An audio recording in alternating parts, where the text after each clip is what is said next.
Terima kasih telah memberikan waktunya. Mudah-mudahan Al-Fakir bisa menyampaikan. Assalamualaikum warahmatullahi wabarakatuh. Waalaikumsalam warahmatullahi wabarakatuh.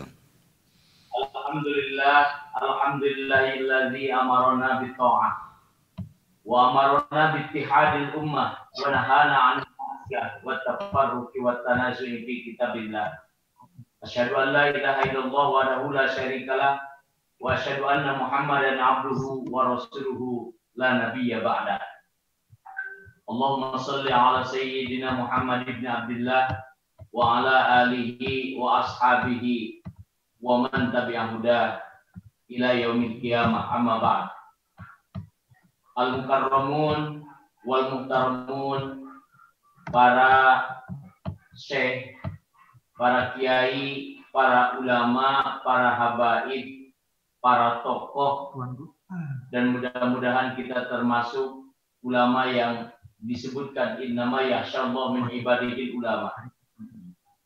Perlu kita ketahui bahwa kiprah ulama untuk merapatkan bangsa ini adalah di mana ulama yang jelas dikatakan bukan hanya tabahur fil ilmi, bukan hanya tabahur fil alam, tetapi Allah sudah menegaskan bahwa yang disebut ulama itu adalah innama yakhsyallahu min ibadihil ulama, di mana orang yang khosyah kepada Allah itu yang diberikan derajat ulama oleh Allah Subhanahu wa taala melalui Al-Qur'an surat Al-Fatir ayat 28.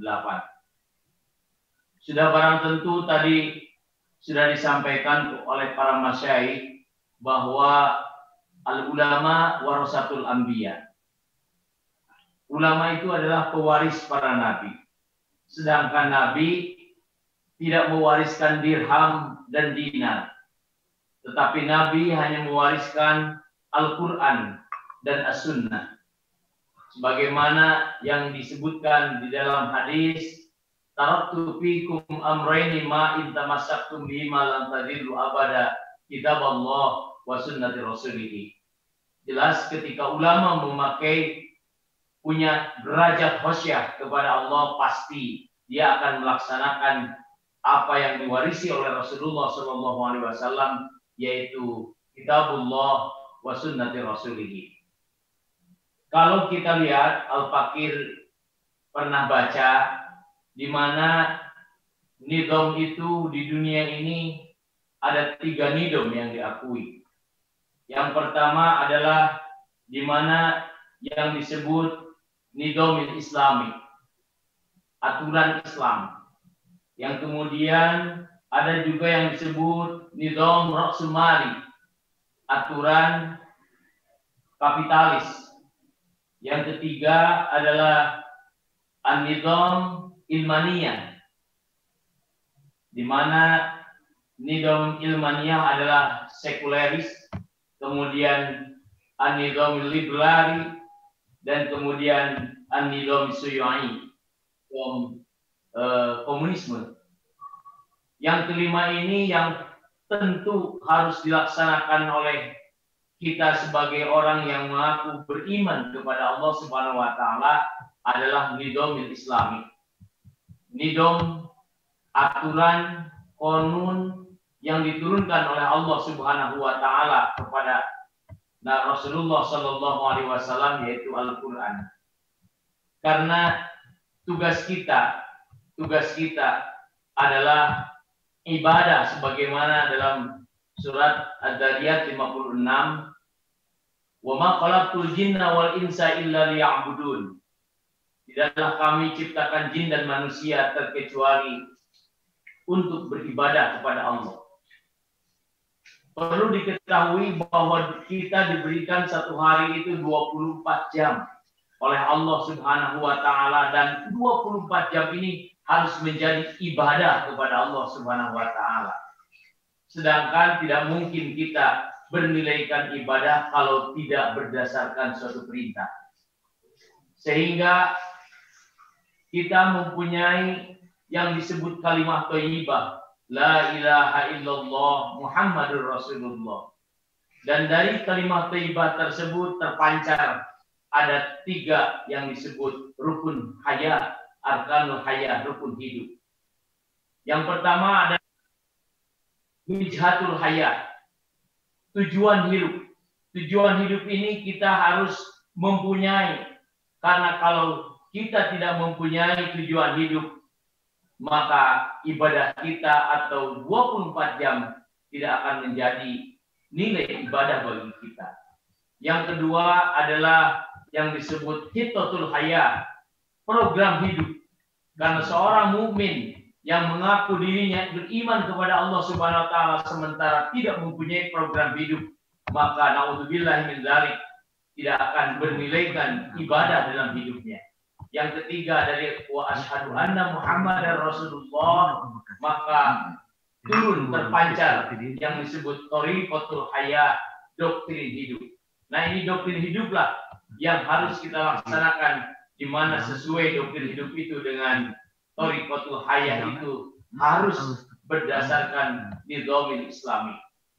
Sudah barang tentu ketika Islam diturunkan, Allah Subhanahu wa taala menurunkan Al-Qur'an, dan Al-Qur'an menjadi sebuah aturan hidup.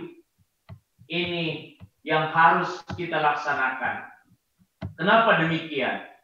Karena Allah yang menciptakan kita, Allah yang menurunkan Al-Qur'an, Allah juga yang menurunkan, yang memberikan nikmat kepada kita. Maka sudah sewajarnya kita mengikuti aturan-aturan yang telah diperintahkan oleh Allah Subhanahu wa taala, termasuk aturan seluruh aspek kehidupan, karena Islam adalah universal. Mulai Islam itu mulai mengatur masuk WC sampai mengatur masuk istana, diatur oleh Islam, dan tidak ada agama yang mengatur seperti itu. Yang tadi saya disampaikan, di mana ketika nidamul Islami, jadi kalau ada nidam selain daripada nidamul Islami, itu pasti Rasul Mali, Ilmaniyah, kemudian liberali atau suyu'i. Itu pasti begitu. Karena nidamul Islami otomatis Allah menurunkan Al-Qur'an, dan Al-Qur'an ini menjadi sebuah pijakan yang harus dilaksanakan. Selain daripada itu, mungkin dia akan ilmaniyah, mungkin dia akan Rasul Mali, mungkin dia akan liberali, atau mungkin dia suyu'iyah.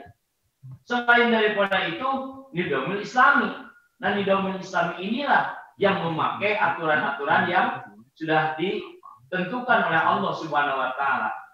Saya teringat dalam sebuah ayat yang di firman Allah Subhanahu wa taala dalam surat Shad ayat 26. Ya Daud, a'udzu billahi minasyaitonir rajim. Ya Daud, inna ja'alnaka khalifatan fil ardi fahkum bainan nas bil haq. Maka nidamul Islami harus fahkum bainan nas bil haq. Kalau bukan fahkum bainan nas bil haq, otomatis bukan nidamul Islami. Nah, hanya nidamul Islami yang fahkum bainan nas bil haq. Di zaman Nabi Daud alaihissalam, bil haq itu bizabur. Di zaman kita, Rasulullah Shallallahu alaihi wasallam, bil haq itu adalah bil Quran. Maka dalam ayat yang selanjutnya, wala tattabi'il hawa fayudillaka an sabilillah. Janganlah mengikuti hawa nafsu. Hawa nafsu itu selain daripada nizam yang diturunkan oleh Allah Subhanahu wa taala kepada kita, kepada Rasulullah Shallallahu alaihi wasallam dan umatnya. Maka itulah nizam-nizam selain daripada nizam Islami. Tapi ketika mengikuti yang disampaikan oleh Allah kepada Rasulullah, itu pasti kita akan diberikan yang akan diberikan jaminan oleh Allah Subhanahu wa taala. Makanya di akhir ayatnya wala tattabi'il hawa fayudil, dengan hawa nafsu mau yang lainnya. Pokoknya yang namanya bukan nizamul islami pasti dia tidak akan mempunyai turunan dan kebijakan yang menguntungkan rakyat. Karena kalau nizamul islami ada sebuah kewajiban. Apa kewajibannya? Yang pertama, tahqiqul adalah. Nizam islami itu adalah bagaimana cara menciptakan sebuah keadilan. Maka yang diutamakan tahqiqul adalah. Yang kedua, tahqiqul amniyah. Bagaimana cara kita menciptakan sebuah keamanan. Maka kewajiban nizam islami adalah menciptakan keamanan. Yang ketiga adalah tahqiqur rafahiyah. Seorang yang memakai nizam islami, dia akan melaksanakan tahqiqur rafahiyah. Bagaimana cara membuat kesejahteraan untuk masyarakat. Makanya, insya Allah, segala sesuatu kekayaan negara tidak akan dijual kepada orang yang lain.